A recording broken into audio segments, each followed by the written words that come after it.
കിച്ചു രേണുസുതി ഇറക്കിയ ഒരു വീഡിയോ ഫാദർ അത് കണ്ടിട്ടുണ്ടായിരുന്നു. രാഹുൽ ദാസ്, ഞാൻ കിച്ചു എന്ന് വിളിക്കാൻ ആഗ്രഹിക്കുന്നില്ല. വീഡിയോ ഇടാൻ ആർക്കാ പറ്റാത്തത്? പല കാര്യങ്ങൾ അവർക്ക് പുറത്ത് പറയാൻ പറ്റത്തില്ലെന്നാ പറഞ്ഞു. അതൊക്കെ പറയുവാണെങ്കിൽ രാഹുൽ ദാസ് ചിലപ്പോൾ ഇച്ചിരി ബുദ്ധിമുട്ടേണ്ടതായിട്ട് വരും. ഞങ്ങളൊക്കെ അങ്ങ് ഇറങ്ങും. രാഹുൽ ദാസിന്റെ വിവരങ്ങളെല്ലാം ഈ നാട്ടുകാർക്കെല്ലാം അറിയാവുന്ന. ഞാൻ ഈ നാട്ടിൽ ജീവിക്കുന്ന ആളാണ്. എന്നോട് നിരവധി പോലീസുകാർ എന്നെ വിളിച്ച പല കാര്യങ്ങൾ എൻക്വയറി ചെയ്തു. രാഹുൽ ദാസ് കൂടുതലൊന്നും നല്ലതാകാൻ ശ്രമിക്കണ്ട. ആരും ഹായ് ഹലോ എല്ലാവർക്കും നമസ്കാരം. പുതിയൊരു വീഡിയോയിലേക്ക് സ്വാഗതം. അങ്ങനെ നീണ്ട ഒരു ഇടവേളയ്ക്ക് ശേഷം ബിഷപ്പ് നോബിൾ ഫിലിപ്പ് അമ്പലവയൽ എന്ന് പറയുന്ന വൈദികൻ ഒരു ഓൺലൈൻ മീഡിയയ്ക്ക് ഒരു ഇന്റർവ്യൂ നൽകിയിരിക്കുകയാണ്.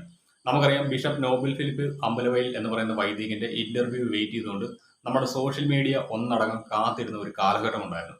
അതിന് കാരണം അദ്ദേഹത്തിന്റെ ഓരോ ഇന്റർവ്യൂസും രേണുസുതി എന്ന് പറയുന്ന സോഷ്യൽ മീഡിയ താരത്തിന് നൽകിയിരുന്ന നെഗറ്റീവ് ഇമ്പാക്റ്റ് ആയിരുന്നു. പക്ഷേ പിന്നീട് ഒരു ഘട്ടത്തിൽ അദ്ദേഹം ഇന്റർവ്യൂസ് നൽകുന്നത് നിർത്തി. അതിന് കാരണം അദ്ദേഹത്തിന്റെ ഇന്റർവ്യൂ എടുത്ത ഓൺലൈൻ മീഡിയാസിന്റെ നിരുത്തരവാദിത്തപരമായിട്ടുള്ള പെരുമാറ്റം ഒന്നുകൊണ്ട് മാത്രമായിരുന്നു. കാരണം അദ്ദേഹം പറയുന്ന പല കാര്യങ്ങളെയും അവർ വളച്ചൊടിച്ച് ചിത്രീകരിച്ചുകൊണ്ട് പൊതുസമൂഹത്തിന് മുന്നിൽ ഇറക്കി വിട്ടു. അങ്ങനെ വന്നപ്പോഴത്തേക്ക് അദ്ദേഹത്തിന്റെ ഇമേജിനെ അത് വല്ലാതെ നെഗറ്റീവായി ബാധിക്കുന്നുവെന്ന് തിരിച്ചറിഞ്ഞപ്പോൾ അദ്ദേഹം ഇന്റർവ്യൂ നൽകുന്നതിൽ നിന്ന് പതിയെ പിന്മാറി. അതിനുശേഷം അദ്ദേഹത്തെക്കുറിച്ച് ഒരു വാർത്ത വരുന്നത്, കൊല്ലം സുധിയുടെ 3ാം ചരമവാർഷികത്തിന്റെ അന്ന് സുധിലയത്തിൽ നടന്ന പ്രാർത്ഥനാ ചടങ്ങുകൾക്ക് അദ്ദേഹം കാർമ്മികത്വം വഹിച്ചു എന്ന് പറഞ്ഞുകൊണ്ട് വന്ന വീഡിയോ ആയിരുന്നു. അത് അന്ന് സോഷ്യൽ മീഡിയ വളരെയധികം ചർച്ച ചെയ്തു. അദ്ദേഹത്തിന്റെ നിലപാടിനെ പലരും ചോദ്യം ചെയ്തു. അങ്ങനെ നിലപാടിനെ ചോദ്യം ചെയ്ത ആളുകളോട് എനിക്ക് പറയാനുള്ളത്, അദ്ദേഹം ഒരു വൈദികനാണ്. ഒരു വൈദികന്റെ ദൗത്യം എന്ന് പറയുന്നത് ജനങ്ങളെ സ്നേഹിക്കാൻ പഠിപ്പിക്കലാണ്, അല്ലാതെ ശത്രുത വെച്ച് പുലർത്താണ്ട് പഠിപ്പിക്കലല്ല.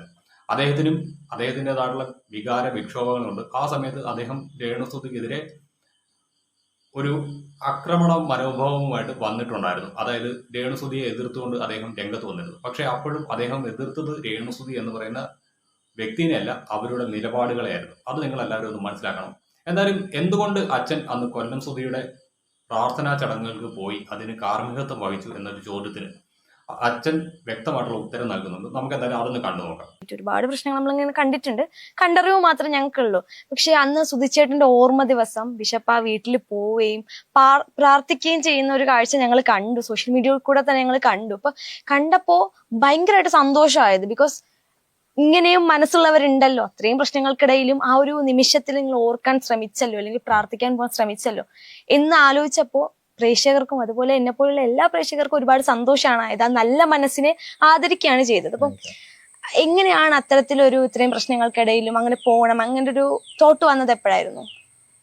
രേണുസുതിയുടെ പിതാവും മാതാവും അതുപോലെ തന്നെ സഹോദരിയും എന്നെ ഇവിടെ വന്ന് ക്ഷണിച്ചു. അതിന് കാരണം എന്ന് വെച്ച് കഴിഞ്ഞാൽ രേണുസുതിക്ക് സുഖമില്ലാത്തൊരു സാഹചര്യത്തിലൂടെയാണ് ഇപ്പോൾ കടന്നു പോയിക്കൊണ്ടിരിക്കുന്നത്. നിങ്ങളെല്ലാവരും അറിഞ്ഞതുപോലെ അവരുടെ സഹോദരിയും കുടുംബവും മാതാപിതാക്കളും എന്നോട് ഇവിടെ വന്ന് ഈ കാര്യങ്ങൾ പറഞ്ഞു, ഇങ്ങനെ ആരോഗ്യ പ്രശ്നങ്ങളുണ്ട്, അതുകൊണ്ട് തിരുമേനി വീട്ടിൽ വരണം, ഞങ്ങൾക്ക് തിരുമേനിയോട് യാതൊരു രീതിയിലുള്ള വിഷമങ്ങളോ പ്രയാസങ്ങളോ ഇല്ല. പരസ്പരം ഞങ്ങൾ അങ്ങോട്ടും ഇങ്ങോട്ടും വന്നു പോയ കാര്യങ്ങൾ പൊരുത്തപ്പെട്ടു എന്ന് വെച്ച് വന്നുപോയ ജീവിതത്തിൽ വന്നു പോയിട്ടുള്ള അങ്ങോട്ടും ഇങ്ങോട്ടും വാക്കുകൾ കൊണ്ടൊക്കെ അങ്ങോട്ടും ഇങ്ങോട്ടും ഒക്കെ വന്നുപോയ പ്രയാസങ്ങളൊക്കെ പരസ്പരം നിരപ്പായി. സോ ഇതാണ് അദ്ദേഹം അതിനെക്കുറിച്ച് പറയുന്നത്. എന്തായാലും എനിക്ക് ഈ ഒരു കാര്യത്തിൽ വളരെയധികം സന്തോഷമുണ്ട്. കാരണം പരസ്പരമുള്ള ശത്രുത മറന്ന് രണ്ടുപേരും ഒന്നാകുമ്പോൾ അതിനെ നമ്മൾ കൈയടിച്ച് പ്രോത്സാഹിപ്പിക്കുകയാണ് വേണ്ടത്, അല്ലാതെ വീണ്ടും അവരെ തമ്മിൽ തല്ലിച്ച് പല വഴിക്കാക്കാൻ ശ്രമിക്കുകയല്ല ചെയ്യേണ്ടത്. അതിപ്പം ഫാദറിന്റെ രേണുസുതിയുടെ കാര്യത്തിലാണെങ്കിലും അതേപോലെ തന്നെ കിച്ചുവും രേണുസുതിയും നാളെ ഒന്നാകുമെങ്കിൽ ആ ഒരു സിറ്റുവേഷനിൽ അവരെ ഒന്നിച്ചു നിർത്താനാണ് നമ്മളെല്ലാവരും ശ്രമിക്കേണ്ടത്, അല്ലാതെ തമ്മിൽ തല്ലിക്കാണ്ടല്ല ശ്രമിക്കുന്നത്. എന്തായാലും ഇതൊരു നല്ല മെസ്സേജ് തന്നെയാണ് അദ്ദേഹം പാസ് ചെയ്തത്. ഒരു വൈദികന്റെ യഥാർത്ഥ കടമ അദ്ദേഹം അവിടെ നിർവഹിച്ചു, അതായത് സ്നേഹിക്കാൻ പഠിപ്പിക്കുക എന്നുള്ളൊരു രീതിയിലേക്ക് അദ്ദേഹം മാറിയിട്ടുണ്ട്. എന്നാൽ ഈ കഴിഞ്ഞ കുറച്ച് ദിവസങ്ങളായിട്ട് നമ്മുടെ സോഷ്യൽ മീഡിയയിൽ വളരെയധികം ചർച്ച ചെയ്തുകൊണ്ടിരിക്കുന്ന ഒരു വിഷയമാണ് കൊല്ലം സുധിയുടെ മൂത്ത മകൻ കിച്ചുവും അതേപോലെ തന്നെ രേണുസുതിയും തമ്മിലുണ്ടായ ആ ഒരു ക്ലാഷ്. അതിനെക്കുറിച്ച് അദ്ദേഹത്തിനോട് ഈ പറയുന്ന ഇന്റർവ്യൂ ചെയ്യുന്ന ആൾ ചോദിച്ചപ്പോൾ അതിനെക്കുറിച്ച് അദ്ദേഹം പറഞ്ഞത്, കിച്ചുവിന്റെ പല കാര്യങ്ങളെക്കുറിച്ചും തനിക്ക് നല്ല വ്യക്തമായിട്ടുള്ള ബോധ്യമുണ്ട്, അതുകൊണ്ട് തന്നെ കിച്ചു ഇനി ഈ ഒരു വിഷയത്തിൽ രേണുസുതിനെ ശല്യപ്പെടുത്തുന്ന രീതിയിലേക്ക് കാര്യങ്ങൾ കൊണ്ടുപോവുകയാണെങ്കിൽ നിയമപരമായിട്ട് കിച്ചുവിനെതിരെ അദ്ദേഹം നീങ്ങുമെന്നാണ് അറിയിച്ചിരിക്കുന്നത്. കിച്ചുവിന് അവിടെ ഒരു മുറിയുണ്ട്, ആ വീട്ടിൽ അയാൾക്ക് വരുന്നതിനകത്ത് യാതൊരു കുഴപ്പമില്ല. പക്ഷേ രേണുസുതിയെയും കുടുംബത്തെയും യാതൊരു തരത്തിലും ഉപദ്രവിക്കാൻ കിച്ചു ശ്രമിക്കരുതെന്നാണ് അദ്ദേഹം പറഞ്ഞിരിക്കുന്നത്. എന്തായാലും നമുക്ക് അതും കൂടി ഒന്ന് കണ്ടു നോക്കാം. അത് കഴിഞ്ഞ് എനിക്ക് കുറച്ച് കാര്യങ്ങൾ കൂടി പറയാനുണ്ട്. ഇന്നലെ കിച്ചു ഒരു വീഡിയോ ഇട്ടതിന്റെ പിറകെ രേണുസുതി യൂട്യൂബിൽ വേറൊരു വീഡിയോ അപ്ലോഡ് ചെയ്തിട്ടുണ്ടായിരുന്നു. ഞാൻ മരിച്ചാൽ പോലും എന്നെ നീ കാണാൻ വരരുത് എന്ന് പറഞ്ഞിട്ട്. അതൊരു കണ്ടിട്ടുണ്ടായിരുന്നു. ഞാനത് കണ്ടില്ല, നോക്കാം. അങ്ങനെ ഒരു വീഡിയോ ഉണ്ടെങ്കിൽ അതുകൂടെ നോക്കാം എന്താണെന്ന്. ഞാൻ കണ്ടില്ല, സമയമില്ലായിരുന്നു. ഇതിപ്പോ ആരെങ്കിലും ഒക്കെ പറയുമ്പോഴാണല്ലോ നമ്മൾ കയറി നോക്കുന്നത്. എന്തെങ്കിലും ഒരു കാര്യങ്ങൾ ഇത്ര ഗൗരവമായിട്ടുള്ളത് വരുവാണെങ്കിൽ നമ്മൾ കാണേണ്ടത്. അങ്ങനത്തെ ഒരു ഇത് കണ്ടിട്ടില്ല. പുള്ളിക്കാരത്തി ഇപ്പൊ വളരെ ഡിപ്രഷനിലൂടെ പോകുന്നത്. അത് എനിക്ക് നല്ലതുപോലെ അറിയാം. ഒന്നാമത് അവരുടെ മെഡിസിൻ്റെതായിട്ടുള്ള ആ ഒരു എന്താണ് പറയുക, അവർക്കൊരു സെഡേഷന്, അത് മരുന്നിൽ നിന്ന് ഉണർന്നു കഴിയുമ്പോൾ പുള്ളിക്കാരത്തിക്ക് ഒരു ഡിപ്രഷൻ മൂഡ്, അതൊക്കെ വരും. അതൊക്കെ വരുന്ന ഉടനെ അവരെ വേദനിപ്പിക്കുകയല്ല ചെയ്യേണ്ടതെന്നുള്ളതാണ്. പ്രത്യേകിച്ച് ഈ രാഹുൽ ദാസ്, ഞാൻ കിച്ചു എന്ന് വിളിക്കാൻ ആഗ്രഹിക്കുന്നില്ല. എൻ്റെ കയ്യിൽ അവരുടെ സർട്ടിഫിക്കറ്റ് ഒക്കെ ഇവിടെ ഇരിക്കുന്ന സർട്ടിഫിക്കറ്റിനകത്ത് രാഹുൽ ദാസ് എന്നാണ് അദ്ദേഹത്തിന്റെ പേര്. ഈ രാഹുൽ ദാസ് എന്ന് പറയുന്ന വ്യക്തിയോട് എനിക്ക് പറയുവാനുള്ളത്, നീ സഹായിക്കണമെന്ന് ഞാൻ നിന്നോട് ആവശ്യപ്പെടുന്നില്ല. നീ സഹായിക്കണ്ട.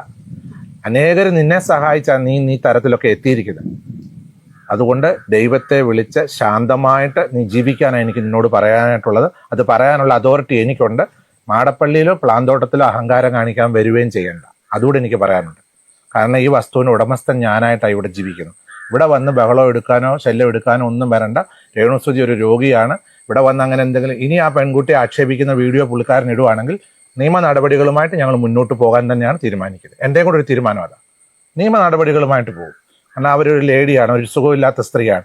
ഏതറ്റം വരെ നിയമ നടപടികളുമായിട്ട് പോകാം, അറ്റം വരെ ആ കുടുംബവുമായിട്ട് ചേർന്ന് നിന്ന് മാക്സിമം നിയമ നടപടികളായിട്ട് അവനവൻ്റെ കാര്യം നോക്കി ജീവിക്കുന്നതായിരിക്കും ബെറ്റർ. അവൻ്റെ കാര്യം നോക്കി ജീവിക്കട്ടെ. ആ സഹോദരി അവരുടെ കാര്യം നോക്കി ജീവിക്കുന്നുണ്ടല്ലോ. ഇവിടെ അവർക്കൊരു വീട് സ്ഥലവും എല്ലാവരും കൂടെ ചേർന്ന് കൊടുത്തിട്ടുണ്ട്. അതൊക്കെ ഈ നാട്ടുകാർക്ക് അറിയാവുന്ന കാര്യം തന്നെയാണ്. വീഡിയോ ഇടാൻ ആർക്കാ പറ്റാത്തത്? ഈ രാഹുൽ ദാസിന്റെ വിവരങ്ങളെല്ലാം ഈ നാട്ടുകാർക്കെല്ലാം അറിയാവുന്ന. ഞാൻ ഈ നാട്ടിൽ ജീവിക്കുന്ന ആളാ. ഞാൻ വിദേശത്തു നിന്ന് ഇവിടെ ജീവിക്കുന്ന ആളാ. എന്നോട് നിരവധി പോലീസുകാർ എന്നെ വിളിച്ച് പല കാര്യങ്ങൾ എൻക്വയറി ചെയ്തിട്ടുണ്ട്. ആ സമയത്തൊക്കെ രാഹുൽ ദാസിനെ പറ്റി ഞാൻ നല്ല അഭിപ്രായമാണല്ലോ, ഒന്നും അറിയാതെ. ഇപ്പോഴാണല്ലോ വിവരങ്ങൾ ഞാൻ അറിഞ്ഞുകൊണ്ടിരിക്കുന്നത്. രാഹുൽ ദാസ് കൂടുതലൊന്നും നല്ലതാകാൻ ശ്രമിക്കേണ്ട. നമുക്കറിയാം കാര്യങ്ങൾ. ആരും നല്ലതാകണമെന്ന് ശ്രമിക്കേണ്ട. എല്ലാവരും ഒരു വെടിക്കുള്ളത് കയ്യിലുള്ളവരാ. രാഹുൽ ദാസ് ഇത് നിങ്ങൾ കൊടുക്കണം, മാറ്റമൊന്നും ചെയ്യണ്ട. രാഹുൽ ദാസിൻ്റെ ഒരു വെടിക്കുള്ളതൊക്കെ ഉണ്ട്. അതെന്തൊക്കെയാണെന്ന് എൻ്റെ ലിസ്റ്റ് ഉണ്ട്. പോലീസുകാരുടെ എന്നുള്ള വിവരങ്ങളൊക്കെ എൻ്റെ ഉണ്ട്. ഞാനിവിടെ ജീവിക്കുന്ന ആളാ. ആ വിവരം കൃത്യമായിട്ടും കൊടുത്തേച്ചാൽ മതി. രാഹുൽ ദാസ് പഠിച്ച് നല്ലൊരു ജോലിക്കാരനായി മിടുക്കനായി ജീവിക്കുക. അത് രേണുസുതിയെ കൂടുതൽ അങ്ങ് കുടുംബത്തെ ചവിട്ടി താക്കാൻ ശ്രമിക്കുവാണെങ്കിൽ കൂടെ നിൽക്കാൻ ആൾക്കാരുണ്ട്. ഞാൻ മാത്രമല്ല, ഒരുപാട് പേര് രേണുസുതിയുടെ കുടുംബത്തെ സപ്പോർട്ട് ചെയ്യാനായിട്ടുണ്ട്. കൊല്ലത്ത് അവിടെ ജീവിക്കുക, സന്തോഷമായിട്ട് ജീവിക്കുക. ഇവിടെ വീടുണ്ട്, ഇവിടെ റൂമുണ്ട്. വേണമെങ്കിൽ ഇവിടെ ഒന്ന് സമാധാനത്തോടെ അന്തസ്സായിട്ട് അഭിമാനത്തോടെ ജീവിക്കാം. ആ പെൺകുട്ടി എന്നോട് ഒരാൾ വിളിച്ച് പറഞ്ഞത് പല കാര്യങ്ങൾ അവർക്ക് പുറത്ത് പറയാൻ പറ്റത്തില്ലെന്നാണ് പറഞ്ഞു. അതൊക്കെ പറയുവാണെങ്കിൽ രാഹുൽ ദാസ് ചിലപ്പോൾ ഇച്ചിരി ബുദ്ധിമുട്ടേണ്ടതായിട്ട് വരും. ഞങ്ങളൊക്കെ അങ്ങ് ഇറങ്ങും. എങ്ങോട്ട് ഇറങ്ങും? നിയമപരമായിട്ട്, ലീഗലി നീങ്ങും. അവന് 22-23 വയസ്സില്ലേ? സ്വന്തം കാര്യം നോക്കി സന്തോഷമായി ജീവിക്കട്ടെ. സോ ഇതാണ് അച്ഛൻ ഇതിനെക്കുറിച്ച് പറഞ്ഞിരിക്കുന്നത്. എന്തായാലും ഈ ഒരു ഇന്റർവ്യൂവിന്റെ കുറച്ച് ഭാഗങ്ങളെ ഞാൻ എടുത്തിട്ടുള്ളൂ. ബാക്കി ഭാഗങ്ങൾ ആ ഇന്റർവ്യൂ പുറത്ത് വരുമ്പോഴത്തേക്ക് നിങ്ങൾ എല്ലാവരും ഒന്ന് കാണുക. ഇന്റർവ്യൂ ഇപ്പോൾ വന്നിട്ടുണ്ട്. നിങ്ങൾ എല്ലാവരും ഒന്ന് കണ്ടു നോക്കുമ്പോൾ കാര്യങ്ങൾ നിങ്ങൾക്ക് ഡീറ്റെയിൽ ആയിട്ട് മനസ്സിലാവും. എന്തായാലും രേണുസുതി ജീവിതത്തിലേക്ക് തിരിച്ചു വരട്ടെ എന്നാണ് അദ്ദേഹം ഇപ്പോൾ ആത്മാർത്ഥമായിട്ട് പ്രാർത്ഥിക്കുന്നത്. അതിന് കാരണം അദ്ദേഹം പറയുന്നുണ്ട്, രേണുസുതി ജീവിതത്തിലേക്ക് തിരിച്ചു വന്നാലേ ഋതപ്പൻ എന്ന് പറയുന്ന കുട്ടിക്ക് അമ്മ ഉണ്ടാവും. അതേപോലെ തന്നെ ആ ഒരു സ്ത്രീ ജോലിക്ക് പോയാലേ ഉള്ളൂ ആ അമ്മയുടെയും മകന്റെയും കാര്യങ്ങൾ മുന്നോട്ട് പോകത്തുള്ളൂ. കിച്ചു എന്ന് പറയുന്ന വ്യക്തിയെ കൊണ്ട് ഉള്ള സഹായങ്ങൾ രേണുസുതി സ്വീകരിക്കേണ്ട തയ്യാറല്ല എന്നാണ് എനിക്ക് ഇതിനോടകം തന്നെ മനസ്സിലായിരിക്കുന്നത്. അതിനെക്കുറിച്ച് ഞാൻ പല വഴിയിൽ അന്വേഷിച്ചപ്പോഴത്തേക്ക് എനിക്കറിയാൻ സാധിച്ചത് ഇതാണ്. കിച്ചു ഇനി വന്ന് എന്തെങ്കിലും സഹായിക്കാൻ തീരുമാനിച്ചാൽ പോലും ഒരു പക്ഷേ രേണുസുതി അത് സ്വീകരിച്ചെന്ന് പറ്റില്ല. കാരണം അത്രത്തോളം അവർ തളർന്നു അന്നത്തെ ആ ഒരു ഇൻസിഡന്റോടുകൂടി തന്നെ. പിന്നെ പലരും ചോദിച്ചു അന്നത്തെ ആ ഒരു വീഡിയോയെ കുറിച്ച്. ഞാൻ അതിനെക്കുറിച്ച് വിശദമായിട്ട് തിരക്കിയായിരുന്നു. അതിനെക്കുറിച്ച് അച്ഛനും പറഞ്ഞിട്ടുണ്ട്. അവർക്ക് ആ മരുന്നിന്റെ സഡേഷൻ കൊണ്ട് തന്നെ ചില സമയത്ത് അവർ നിയന്ത്രണം വിട്ട് പെരുമാറാറുണ്ട്. അങ്ങനെ എന്ന ഒരു ടൈമിലാണ് ഈ ഒരു വിഷയം അവരറിയുന്നതും ആ ഒരു വീഡിയോ ചെയ്തതും എന്നാണ് എനിക്കറിയാൻ സാധിച്ചത്. സോ എനിക്ക് കിട്ടിയ ഇൻഫർമേഷൻസ് ആണ് ഞാൻ പാസ് ചെയ്യുന്നത്. പിന്നെ ഇന്ന് രാവിലെ ഞാൻ ചെയ്ത വീഡിയോ, ആ ഒരു വീഡിയോയ്ക്കകത്ത് ഞാൻ എന്താണ് ഉദ്ദേശിച്ചതെന്ന് ആർക്കും മനസ്സിലായിട്ടില്ലെന്ന് എനിക്ക് തോന്നുന്നത്. ഞാൻ അതിനകത്ത് ഇത്ര ഉദ്ദേശിച്ചുള്ളൂ, രേണുസുതി എന്ന് പറയുന്ന ഒരു വ്യക്തി അവർക്ക് സോഷ്യൽ മീഡിയയിൽ റീച്ച് ഉണ്ടാക്കാൻ വേണ്ടിയിട്ടും അതേപോലെ സ്വർണ്ണക്കടത്ത് പോലുള്ള ആരോപണങ്ങളിൽ നിന്ന് രക്ഷപ്പെടുവാൻ വേണ്ടിയിട്ടും അവർ കളിക്കുന്നത് നാടകമാണ്, ക്യാൻസർ എന്ന് പറഞ്ഞുകൊണ്ട് ധാരാളം ആളുകൾ അവരുടെ ഇൻസ്റ്റാഗ്രാം പേജിൽ കമന്റുകൾ ഇടുന്നുണ്ട്. സോ അങ്ങനെ കമന്റ് ഇടുന്ന ആളുകളോട് എനിക്ക് പറയാനുള്ളത്, കോട്ടയം മെഡിക്കൽ കോളേജ് എന്ന് പറയുന്ന സ്ഥാപനം രേണുസുധിയുടെ കുടുംബസ്വത്തല്ല, അത് സർക്കാർ സ്ഥാപനമാണ്. ആ ഒരു സ്ഥാപനത്തിൽ ഇത്തരത്തിലൊരു തട്ടിപ്പ് നടത്താൻ വേണ്ടിയിട്ട് ആ ഹോസ്പിറ്റലിന്റെ അധികാരികൾ സമ്മതിക്കില്ല. അവിടെ കൃത്യമായിട്ടുള്ള ടെസ്റ്റും മറ്റു കാര്യങ്ങളും നടത്തിയ ശേഷം മാത്രമേ ഒരു പേഷ്യന്റിനെ അഡ്മിറ്റ് ചെയ്യത്തുള്ളൂ. ഇനിയിപ്പോൾ ഇതെല്ലാം മറികടന്നുകൊണ്ട് രേണുസുധിക്ക് അവിടെ ഒരു അഡ്മിഷൻ എന്തെങ്കിലും ഒരു കൃത്രിമം കാട്ടിക്കൊണ്ട് ഈ പറയുന്ന ഹോസ്പിറ്റലിന്റെ അതോറിറ്റീസ് നൽകി കഴിഞ്ഞാൽ, നിങ്ങൾ ഈ പറയുന്ന കണക്ക് സ്വർണ്ണക്കടത്തുമായി ബന്ധപ്പെട്ട മറ്റെന്തെങ്കിലും ഒരു അന്വേഷണം വന്നു കഴിഞ്ഞാൽ, രേണുസുധിക്ക് ക്യാൻസർ ആണ് എന്ന് പറഞ്ഞ് മെഡിക്കൽ സർട്ടിഫിക്കറ്റ് ഹാജരാക്കി കഴിഞ്ഞാൽ, അവർ ഉറപ്പായിട്ടും അടുത്ത മറ്റൊരു ഹോസ്പിറ്റലിൽ കൊണ്ടുപോയി ഇവരുടെ ടെസ്റ്റ് എടുക്കും.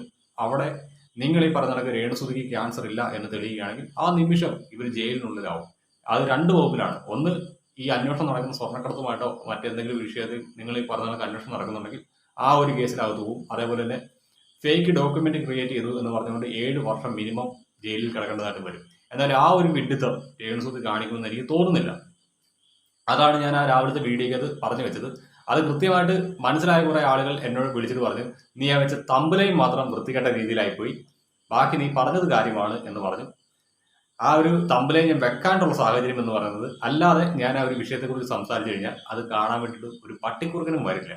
അതെനിക്ക് വ്യക്തമായിട്ട് അറിയാവുന്നത് കൊണ്ടാണ് ഞാൻ അങ്ങനെ ഒരു മിസ്ലീഡിങ് തമ്പലയും വെച്ചത്. സോ ഗൈസ്, ഇത്രേ ഉള്ളൂ നമ്മുടെ വീഡിയോ.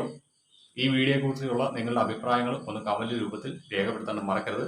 പറ്റുന്നവരൊക്കെ ഒന്ന് ലൈക്ക് ചെയ്യുക, ഷെയർ ചെയ്യുക, ഹൈപ്പ് ചെയ്യുക. So by.